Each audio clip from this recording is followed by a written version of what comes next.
नमस्कार प्रिय भैयाओं। आज हम कक्षा एकादशी कला वर्ग विषय इतिहास अध्याय 3 तीनों महाद्वीपों में फैला हुआ साम्राज्य, जिसका भाग 3 यानी प्रकरण तीसरी शताब्दी का संकट।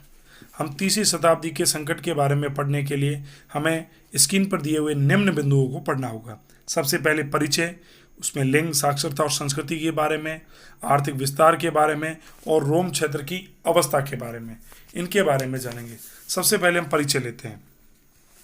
अगर हम बात करें तो हम कहेंगे कि यदि पहली और दूसरी शताब्दियां कुल मिलाकर शांति, समृद्धि और आर्थिक विस्तार की प्रतीक रही थी, तो तीसरी शताब्दी अचानक तनाव के पहले बड़े संकेत लेकर सामने क्यों आई? तो उसके कई कारण थे। दूसरी कहा जा सकता है कि 230 ईस्वी के दशक में साम्राज्य ने स्वयं को कई मोर्चों पर जूझता पाया। जूझता यानी लड़खड़ाता अपन कह सकते हैं, कमजोर कह सकते हैं। ईरान में 225 ईस्वी में अपेक्षाकृत एक अधिक आक्रामक वंश उभर कर सामने आया था। इस वंश के लोग स्वयं को क्या कहते थे? ससानी। क्या कहा जाता था? ससानी कहते थे। और केवल 15 वर्षों के भीतर यह तेजी से फरात की दिशा में फैलने लगे, अर्थात रोम की तरफ बढ़ने लगे। 3 भाषाओं में खुदे एक प्रसिद्ध शिलालेख में ईरान के शासक, जिसका नाम था सापुर प्रथम, ने दावा किया था कि उसने लगभग 60,000 रोम सेना का क्या कर दिया है? सफाया कर दिया है। रोम साम्राज्य की पूर्वी राजधानी उस समय एंटियोक पर कब्जा कर लिया गया था। कहा जाता है इस बीच कई जर्मन मूल की जनजातियां और राज्य समुदाय, जिसमें से प्रमुख जिसको कह सकते हैं एलमनाई, फ्रैक और गोथ, ये जो थे, ने राइन और डैन्यूब, ये 2 नदियां हैं, राइन और डैन्यूब नदी की सीमाओं की ओर वो लोग बढ़ने लग गए। और 233 से लगाकर 280 तक की समूची अवधि में इन प्रांतों की पूरी सीमा पर बार बार आक्रमण हुए और काला सागर तक से लेकर आल्प्स और दक्षिण में जर्मनी तक ये लोग क्या हो चुके थे? फैल चुके थे। रोमवासियों को डैन्यूब जो नदी है के आगे का क्षेत्र छोड़ने के लिए मजबूर होना पड़ा, जबकि इस काल के सम्राट उन लोगों के विरुद्ध लगातार युद्ध कर रहे थे, जिसमें रोमवासी यानी विदेशी बर्बर कहा करते थे। यानी रोमवासी इन लोगों को क्या कहते थे? विदेशी बर्बर। बर्बर यानी क्रूर लोग, विदेशी क्रूर लोग। तीसरी शताब्दी में थोड़े अंतर में अनेक सम्राट, यानी जो 47 वर्षों में कहा जाता है 25 सम्राट सत्तासीन हुए, और जो इस तथ्य का स्पष्ट सूचक है कि इस अवधि में साम्राज्य को बेहतर यानी बहुत अधिक तनाव के साथ गुजरना पड़ा होगा, ये तय है। उसके बाद आता है लिंग, साक्षरता और संस्कृति के बारे में। लिंग, साक्षरता और संस्कृति की बात करें तो रोम साम्राज्य की अपेक्षाकृत अधिक आधुनिक विशेषताओं में एक विशेषता यह थी कि उन दिनों एकल परिवार व्यापक थे। एकल परिवार का मतलब पत्नी, पति और उनकी संतान व्यापक रूप से चल रहे थे। वयस्क पुत्र अपने पिता के परिवार के साथ ही रह रहे थे। वयस्क भाई जो होते थे वो बहुत कम साझे परिवार में रहते थे। दूसरी ओर एक और समस्या थी दासों वाली। दासों को परिवार में सम्मिलित किया जाता था, क्योंकि रोमवासियों के लिए परिवार की अवधारणा थी सामान्यतः गणतंत्र के परिवर्तित काल। 2 काल हमने बांटे आगे। परिवर्तित काल यानी प्रथम सदी ईस्वी पूर्व तक जो है विवाह का रूप ऐसा था कि पत्नी अपने पति को अपनी संपत्ति या हस्तांतरित नहीं किया करती थी, किंतु अपने पैतृक परिवार में वह अपने पूरे अधिकार बनाए रखती थी। महिला का दहेज वैवाहिक अवधि के दौरान उसके पति के साथ चला जाता था, किंतु महिला अपने पिता की मुख्य उत्तराधिकारी बनी रहती थी। यानी विवाह तो कर लेती थी, लेकिन फिर भी उत्तराधिकारी के रूप में वो पिता के घर की प्रमुख मानी जाती थी, और अपने पिता की मृत्यु होने पर उसकी संपत्ति का स्वतंत्र मालकिन बन जाती थी। इस प्रकार रोम की महिलाओं को संपत्ति के स्वामित्व एवं संचालन में व्यापक कानूनी अधिकार प्राप्त थे। दूसरे शब्दों में अगर हम कहें तो कानून के अनुसार पति पत्नी को संयुक्त रूप से एक वित्तीय हस्ती नहीं, बल्कि अलग अलग 2 वित्तीय हस्तियां माना जाता था। वित्तीय हस्ती का मतलब जो है जिसके ऊपर धन का अधिकार हो, वे लोग, तो 2 वित्तीय हस्तियां माना जाता था। पत्नी को पूर्ण वैदिक स्वतंत्रता प्राप्त थी। तलाक देना अपेक्षाकृत आसान था।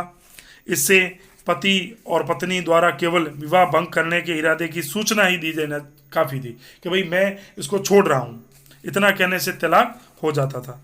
दूसरी ओर पुरुष 28, 29, 30 और 32 की आयु में विवाह करते थे, जबकि लड़कियां 16, 18, 22 और 23 साल की आयु में विवाह कर लेती थी। इसलिए पति और पत्नी के बीच आयु का अंतराल बना रहता था। इसमें असमानता कुछ बढ़ावा मिला होगा। विवाह आमतौर पर परिवार द्वारा आयोजित होते थे। इसमें कोई संदेह नहीं है कि महिलाओं पर उसके पति अक्सर हावी रहते थे। महान कैथोलिक एक जो हुए हैं, इसका नाम है बिशप बिशप ऑगस्टीन, जिन्होंने अपना अधिकांश जीवन उत्तरी अफ्रीका में बिताया था। वो लिखते हैं कि उनके पिता द्वारा नियमित रूप से क्या की जाती थी, पिटाई की जाती थी, और जिस छोटे से नगर में वे बड़े हुए वहाँ की अधिकतर पत्नियां इस तरह की पिटाई से अपने शरीर पर लगी खरों से दिखाती रहती थी।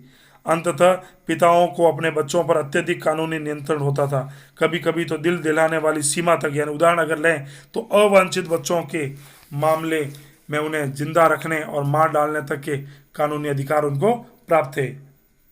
ऐसी जानकारी भी मिलती है कि कभी कभी पिता शिशुओं को मारने के लिए उन्हें ठंड में भी छोड़ दिया करता था। यानी इतनी क्रूर व्यवस्था उस समय होती थी।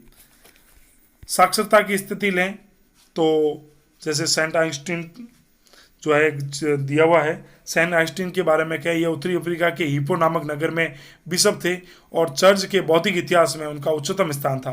बिशप लोग जो होते थे वो ईसाई समुदाय के अत्यंत महत्वपूर्ण तरीके व्यक्ति माने जाते थे और अक्सर बहुत वो लोग शक्तिशाली भी होते थे। साक्षरता की अगर बात करें तो हम कह सकते हैं कि साक्षरता की स्थिति क्या थी।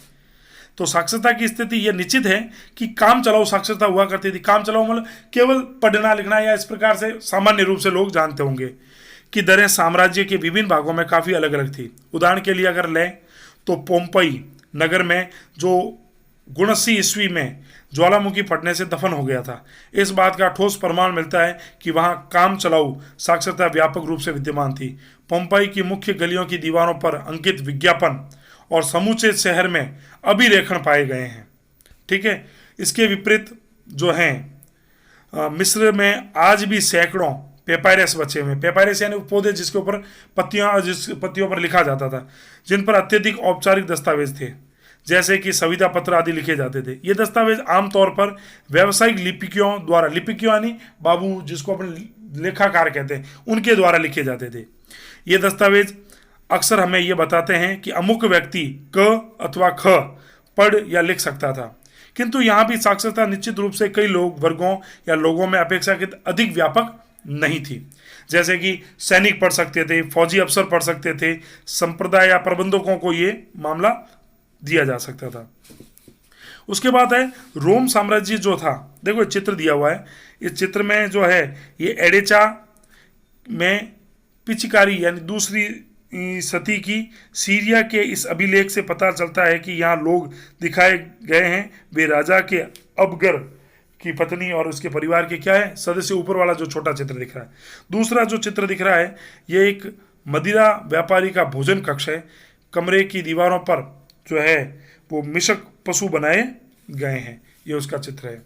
फिर हम लें तो आर्थिक स्थिति की अगर बात करें, उससे पहले हम एक बात और करेंगे, यानी रोम साम्राज्य में सांस्कृतिक विविधताएं कई रूपों में बटी हुई थी, कई स्तरों पर दिखाई देती थी। जैसे धार्मिक संप्रदायों में कहें, स्थानीय देवी देवताओं की भरपूर विविधताएं थी, अलग अलग देवी देवताओं की पूजा होती थी, बोलचाल की अनेक भाषाएं हुआ करती थी, वेशभूषाओं की विभिन्न शैलियां हुआ करती थी, तरह तरह के भोजन, सामाजिक संगठनों के रूप जैसे जनजाति या अन्य रूप भी कह सकते हैं, यहाँ तक कि बस्तियों के अनेक रूप भी थे।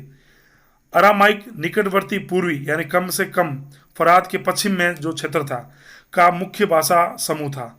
मिस्र में कॉपेटिक, उत्तरी अफ्रीका में प्यूनिक और तथा बर्बर, और स्पेन और उत्तरी पश्चिम में कैथोलिक जो है भाषा बोली जाती थी। परंतु इनमें बहुत सी भाषाएं सांस्कृतिक रूप से पूर्णतः केवल मौखिक रूप से बोली जाती थी, अर्थात लिखा नहीं जाता था।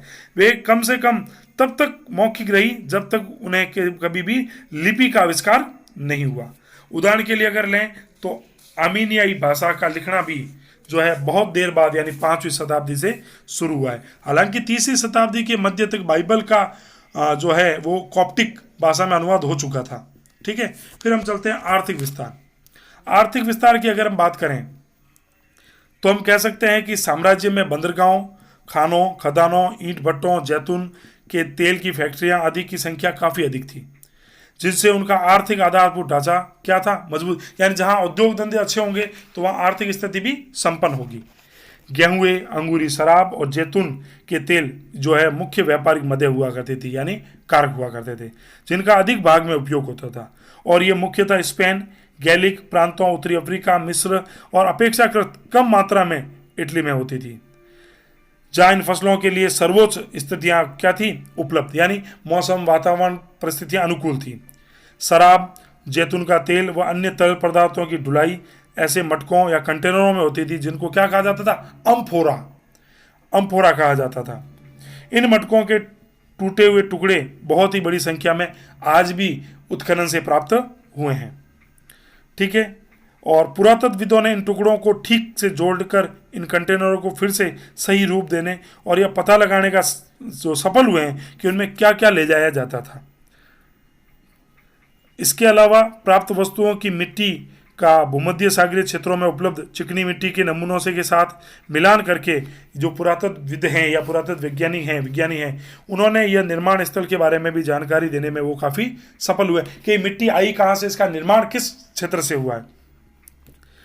इस प्रकार हम कुछ विश्वास करें के साथ कहें तो एक उदाहरण के रूप में हम कह सकते हैं कि स्पेन में जैतून का तेल निकालने का उद्यम लगभग 140 से 160 ईस्वी के वर्षों में अपने चरम उत्कर्ष पर था। उन दिनों स्पेन में उत्पादित जैतून का तेल मुख्य रूप से ऐसे कंटेनरों में ले जाया जाता था जिनको ड्रेसल 20 कहते थे। इनका यह नाम हेनरिक ड्रेसल नामक पुरातत्वविद के नाम पर आधारित था। उसके बाद आता है दूसरी, अगर हम बात करें तो इसमें हम कह सकते हैं कि रोम का क्षेत्र अपने बहुत बड़े जो है हिस्से में बहुत कम उन्नत अवस्था में थे। उदाहरणतः जो है मुनीडिया यानी आधुनिक अल्जीरिया के देहाती क्षेत्रों में ऋतु प्रवास व्यापक पैमाने पर होता था। ऋतु प्रवास की अगर बात करें तो ऋतु प्रवास क्या, ऋतु प्रवास से तात्पर्य है ऊंचे पहाड़ी क्षेत्रों और नीचे के मैदानी इलाकों में जब भेड़ बकरियां और अन्य जानवरों को चराने के लिए चारागाहों की खोज में ग्वाले या चरवाहे मौसम के अनुसार जो है अपना स्थान बदलते रहते, आवागमन करते रहते, उसे ऋतु प्रवास कहा जाता है। यानी यहाँ घास है तो यहाँ, और शीत ऋतु में वहाँ बर्फ पड़ गई, घास नहीं है तो नीचे की तरफ आ जाते थे। चरवाहों तथा अर्ध यावा कर अपने साथ अवन आकार की झोपड़ियों, जिसे क्या कहा जाता था, मेपोलिया कहते थे, उठाकर इधर उधर घूमते रहते थे। लेकिन जब उत्तरी अफ्रीका में रोमन जागीरों का विस्तार हुआ तो वहां चरगाहों की संख्या में भारी कमी आई। खाना बदोश चरवाहों की आवाजाही पहले से अधिक नियंत्रण हो गई। स्पेन में भी उत्तरी क्षेत्र में बहुत कम विकसित तथा और इससे अधिक कैथोलिक भाषी किसानों की आबादी थी, जो पहाड़ों की चोटियों पर बसे गांवों में रहते थे। ये गांव जो होते थे इसको कैस्टेला कहा जाता था। क्या कहते थे, क्रेस्टेला। जब हम रोम साम्राज्य के बारे में सोचें समझने का प्रयास करेंगे तो हम उनमें बहुत सी असमानता को कभी भूल नहीं पाएंगे। हम यह भी ध्यान में रखना चाहिए कि हमें यह मान बैठे हैं कि एक प्राचीन दुनिया थी, इसलिए उन समय के लोगों का सांस्कृतिक और आर्थिक आदिम या पिछड़ा हुआ था। लेकिन स्थिति इसके विपरीत थी। भूमध्य सागर के आसपास जो है, भूमध्य सागर के आसपास यानी पानी की शक्ति का तरह तरह से इस्तेमाल किया जाता था। इस काल में जल शक्ति से मिले चलानों की प्रौद्योगिकी में खासी प्रगति हुई थी। स्पेन में सोने व चांदी की खानों में जल शक्ति से खुदाई की जाती थी और पहली और दूसरी शताब्दी में बड़े भारी उद्योग पैमाने पर इन खानों से खनिज निकाले जाते थे।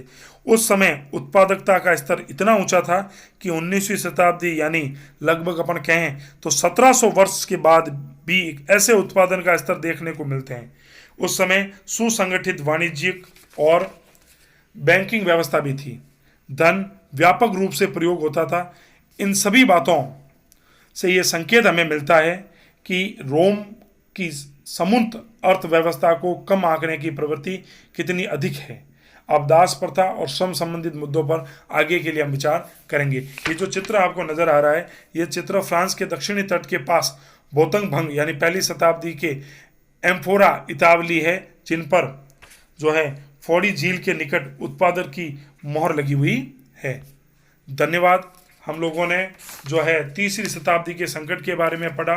अभी स्क्रीन पर कुछ गरकार्य आपको नजर आ रहा होगा, इसको शुद्ध लेखनी में स्पष्ट रूप से करना है। चौथा भाग श्रमिक नियंत्रण अगले भाग में। धन्यवाद।